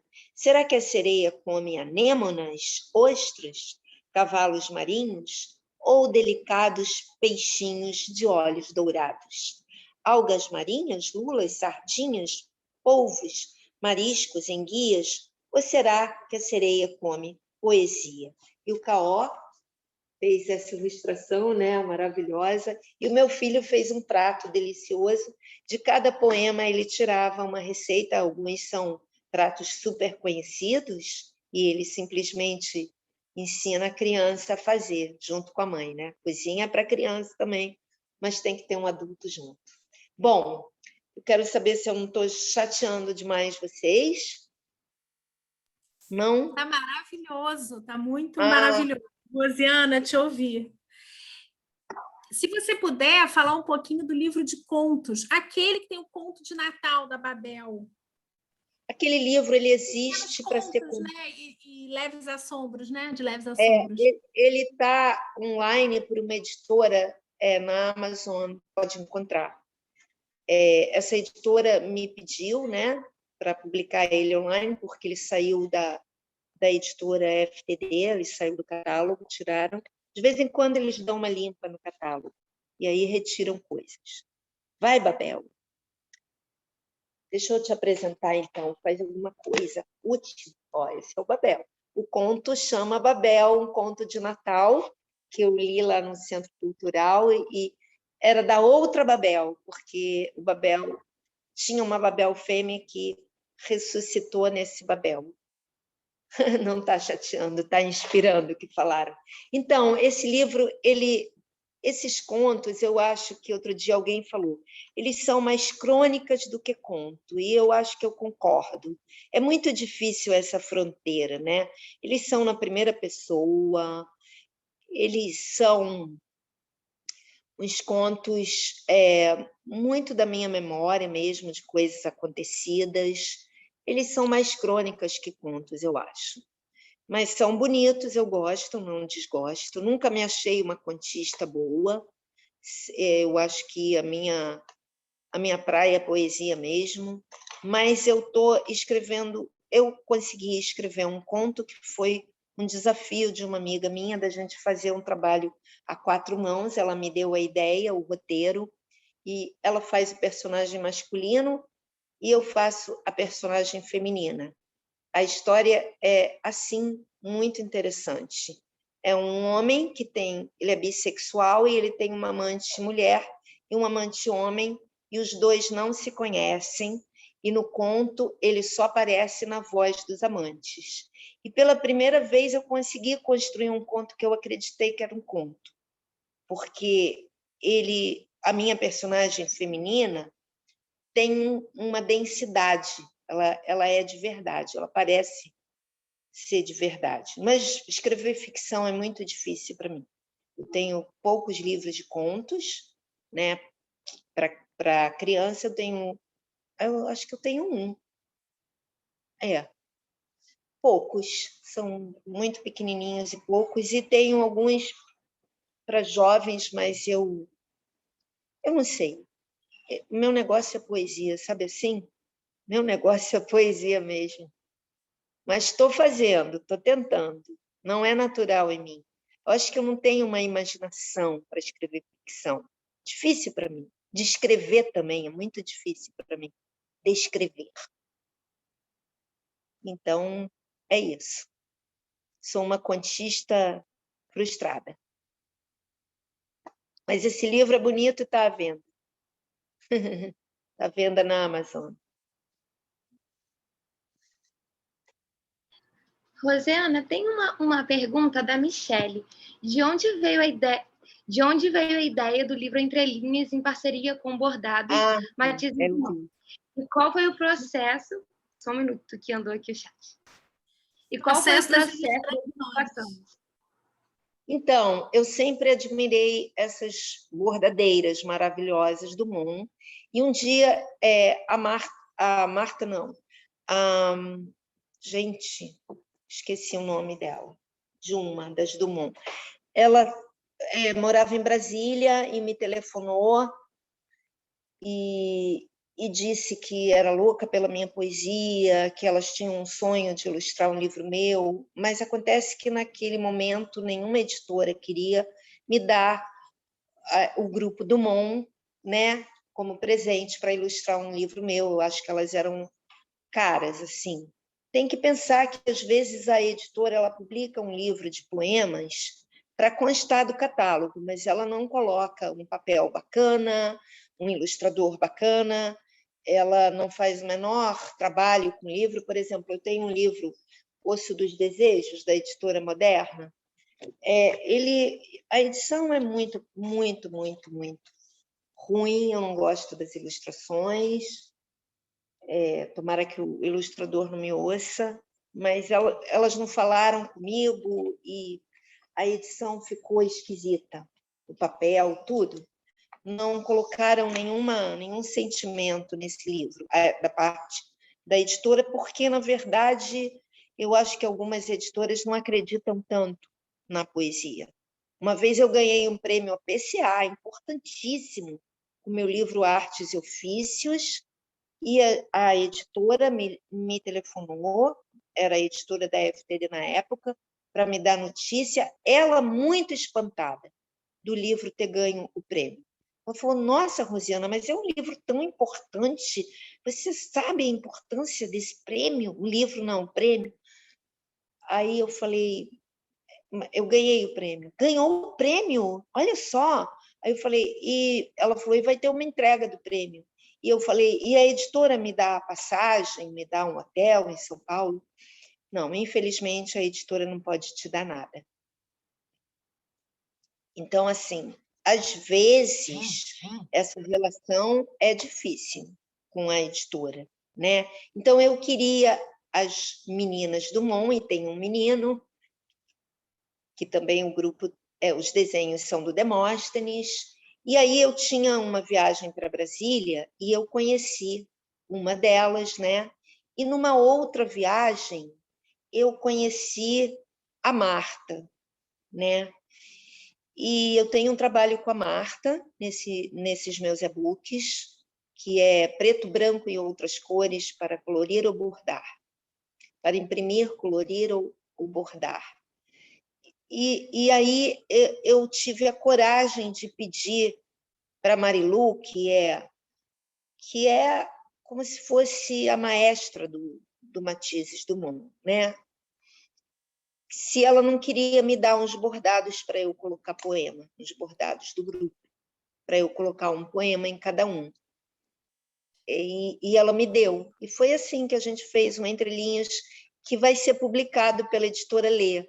Esse e-book será publicado, por enquanto ele está livre, né, no meu site, mas ele, quando o livro for publicado, ele terá que sair do site, vai ser só o livro. Os Jardins, sim, Os Jardins é uma obra-prima, né, gente? É um livro de arte. Uma vez um editor de uma grande editora da Espanha estava no Brasil, e por conta do meu marido, Juan Arias, eu encontrei com ele e mostrei Os Jardins para ele. Ele ficou tão maravilhado, tão maravilhado. A primeira edição era da Manati, né? E ele falou que na Espanha seria impossível uma editora investir tanto num livro tão caro, que era um livro de arte. E felizmente ele continuou vivo com a editora Global, igualzinho ele era antes, né? É um livro muito lindo. Também tem uma história incrível atrás da feitura desse livro, que eu estava fazendo uma viagem com o Roger e a gente estava conversando de plantas, de flores, e eu tinha uma coletânea de poemas de flores que eu queria publicar com os impressionistas, que tinha vindo para o Rio uma exposição de impressionistas numa época aí. Nenhuma editora achou a minha ideia boa, eu guardei de novo na gaveta aqueles poemas. Aí eu falei para o Roger, pela paixão dele, né? Ele é um botânico, ele sabe nome científico de absolutamente tudo, tudo. E ele conhece muito de botânica, de plantas, de flores, de tudo. E aí eu falei que eu tinha essa coletânea, se ele se interessava, ele falou, nossa, me interesso muito. Aí eu falei, então vou te mandar, mas você que vai buscar a editora, eu já desisti. Aí ele falou que sim, que ele buscava, e aí na casa dele, esse original, né, não tinha internet ainda, eu acho, eu não estava no computador, e eu mandei em papel para ele, não tinha computador, eu acho. E aí a Bia Hetzel, que era dona da Manati, junto com a Silvia Negreiros, ela foi visitar o Roger e viu aquele original e começou a ler. Ele ainda estava dentro da casa, e ela falou, Roger, o que é isso? E ele falou, não, esses são os poemas da Rosiana Murray, que eu estou procurando a editora. E aí ela falou, já encontrou, eu vou publicar. E aí ele fez o projeto gráfico, assim, sofisticadíssimo, né?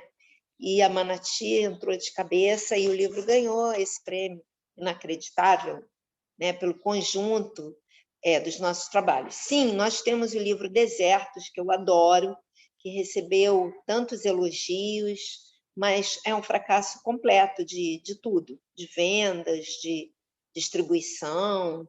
A Objetiva não tem uma área assim, específica, não tinha, né, para literatura infanto-juvenil, simplesmente a Isa Pessoa se apaixonou pelo livro e fez, e ele ficou deslocado ali, não teve onde colocar, né?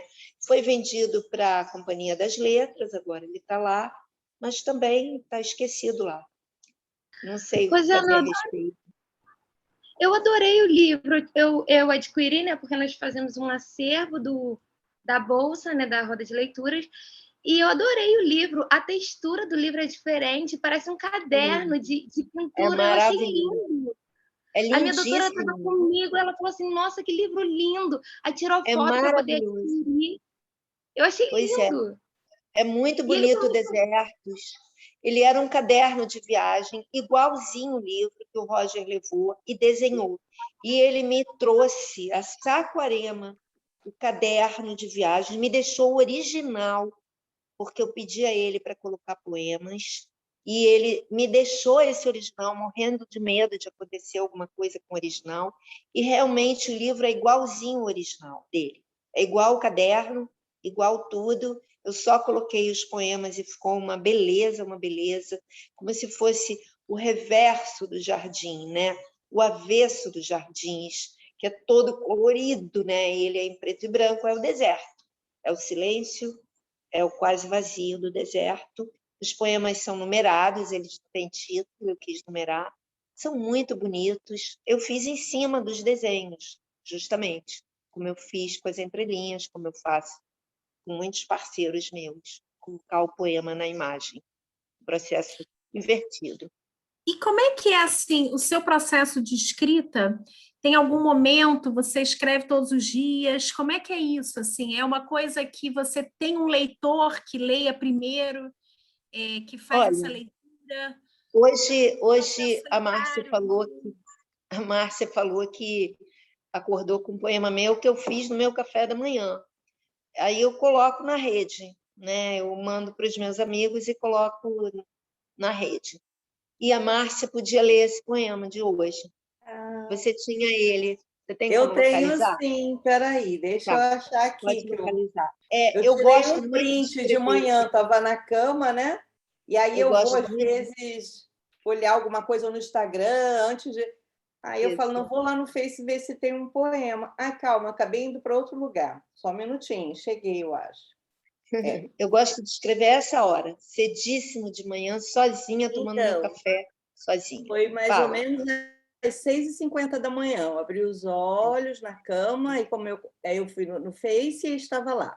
Como é que se atravessa o tempo? Numa barca, num sopro, num sonho? Para chegar aqui, as mãos que me antecederam fiaram, lavraram a terra, rezaram, chamaram o sol.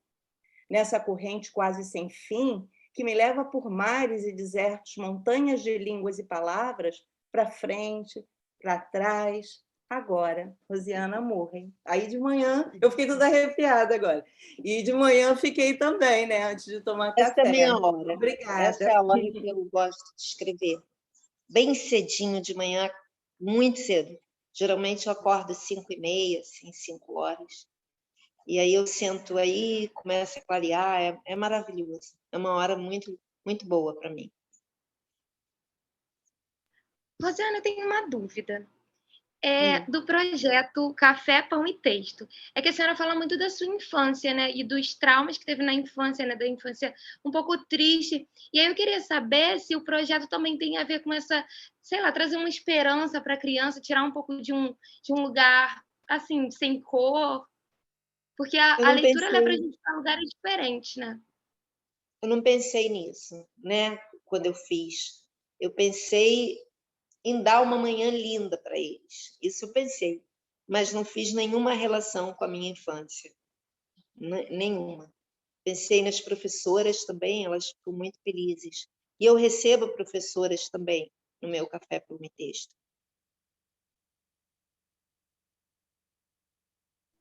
Eu queria fazer um pequeno comentário, Ana Carolina, Rosiana, todo mundo com licença. Assim, um esclarecimento, talvez, né? A Juliana falou: eu adorei esse livro Desertos e também Jardins. Eu acho que foram os dois que ela escolheu comprar, porque a gente combina no projeto e comprando alguns livros dos nossos convidados, né? Para fazer um Que legal. acervo. E assim que a gente voltar e a gente estiver presencialmente, a gente pensar o que vai fazer com os livros, convidar os professores, informação, para conhecer o acervo, enfim. E aí me chamou muita atenção o fato da Juliana, não sei o que a inspirou, a escolher jardins e desertos. Foi isso, Juliana? Isso. Primeiro, eu adorei os nomes, né? Aí eu falei, deixa eu ver qual eu vou comprar. Eu estava muito na dúvida. Eu queria também o Tantos Medos e Outras Coragens. Aí eu falei, não, vou ficar com Jardins e Desertos. E por coincidência, os dois são do mesmo ilustrador. Eu falei, nossa, que legal. E eu adorei a leitura. Olha, os poemas lindos, lindos, lindos, coloridos. Eu adorei, adorei. Então, só para socializar um pouco, que depois, assim que a gente voltar, a gente vai ter um acervo inicial que depois a gente pode ir ampliando, né? A gente não sabe ainda o que vai virar, uma pergunta. Mas vocês vão ter um espaço físico para fazer as Então, rodas de leitura? Rosiana, isso tudo a gente quer pensar, né? A gente, por enquanto, tem uma salinha, onde tem Esse é uma sala e um armário. armário, pode pôr uma pasta. Não, por enquanto é isso, mas para as pessoas manusearem, né, Cláudia, talvez seja uma derivação desse projeto que a Rosiana está perguntando. Aí a gente ainda não Fazer conseguiu pensar. uma estante com Mas pode prateleira. ter até um carrinho de supermercado, dá certo. Colocar os livros dentro.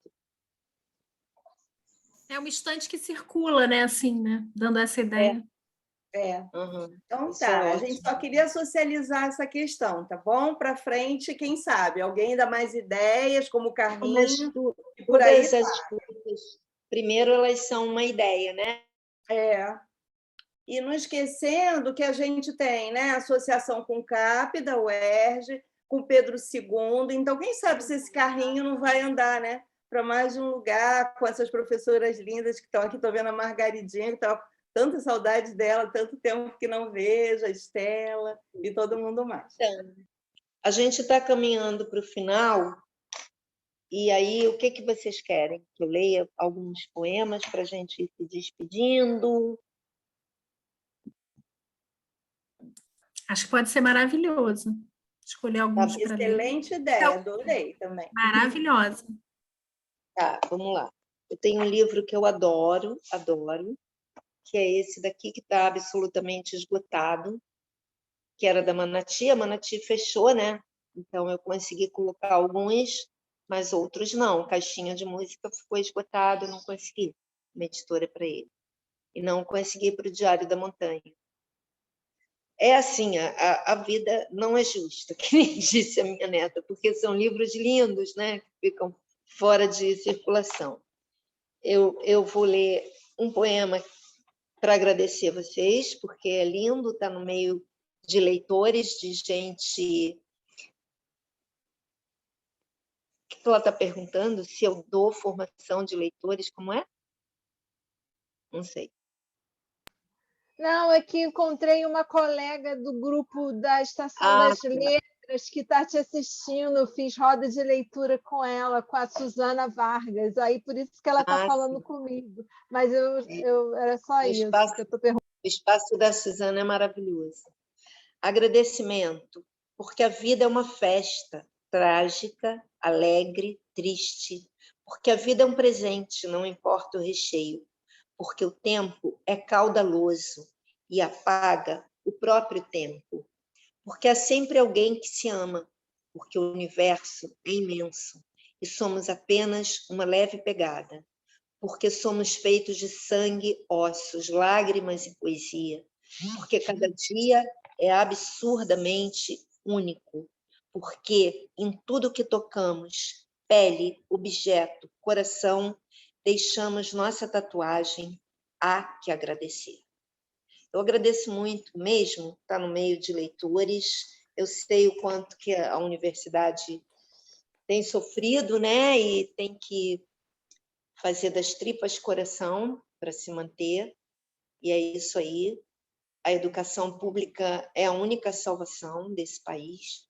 Não tem outra. Eu não vejo nada além da educação que possa salvar esse país, porque 70% da população, mais ou menos, está dentro da educação pública, né? Como que faz, né? Então, é isso que eu almejo, é que essas professoras, vocês estão na área da educação, vão ser professores, não é? É que saibam que cada criança cada jovem, cada pessoa é um universo, né? E a gente tem que enxergar isso. Eu acho que muito mais do que passar conhecimento é a gente fazer com que cada pessoa descubra o seu dom. Todo mundo tem muitos dons. E, geralmente, essas crianças de escola pública, elas têm uma autoestima baixa. Você tem que recuperar isso. E você recupera isso com literatura, certamente. E as rodas de leitura são um caminho fabuloso mesmo. Maravilhoso. Acertaram de verdade. Isso é uma matéria, rodas de leitura? Como é? O que é? Projeto de extensão. Projeto de extensão. Bacana. Mas nunca vai acabar? Ou vai acabar? Tomara que nunca acabe, né? Não pode acabar. Tem que ficar inserido, né? Tá certo. Então, tá bom. Quando vocês tiverem... Rosiana, de coração. Rosiana, muito obrigada. Foi lindo. Foi que você tenha Noite abençoada. Eu aprendi essa palavra agora, não sai da minha cabeça. Abençoada. Então, que seja isso para você, tá bom? E para todos que aqui ficaram juntinhos, tá? Eu queria tirar um beijo, queria tirar uns prints da tela, se vocês quiserem abrir a câmera, que a gente guardava um pouquinho, né, a história, um pouquinho disso. Para quem quiser, claro. Vamos lá, depois me manda. Tá, pode deixar. Vamos, para quem puder e quiser. Sim. Vou tirar, hein, gente? Agora eu vou para outra tela. Vamos lá, sorrindo. Vamos lá. A Manu! E agora estou indo para a última tela. Foram 3 telas, gente. Ui, não está indo. Ah, só são 2 mesmo. Então tá bom, 2. Eram 3, mas algumas pessoas já foram saindo quando você foi despedindo. Então, beijo para todos. Tchau, tchau. Tudo de bom para vocês, tá? Tchau, queridos. Obrigada, Francisco. Obrigada, Juliana. Todo mundo aí. Ana Carolina, Paula, Liana. Foi um prazer enorme. Paulo. Agora Margaridinha, a gente volta agora, Estela. A gente volta agora só em 2022. Tomara que seja presencial, né, gente? Ah, tomara. E a gente vai dar uma parada em novembro para organizar as coisas, aí depois de dezembro, né? Então. Estamos precisando muito disso. Tá. Com certeza, estaremos presencialmente. Essa mulher. Abril, de preferência. Obrigada a todos. Fiquem com Deus. Bom descanso. Boa tarde. Bom descanso. Tudo de bom. Muita saúde, hein, pessoal? Isso. Cadê o Francisco, Sidney? Ele Tô acho que tem que aqui, parar de professora. gravar. Para você parar a gravação, tá? Tá bom.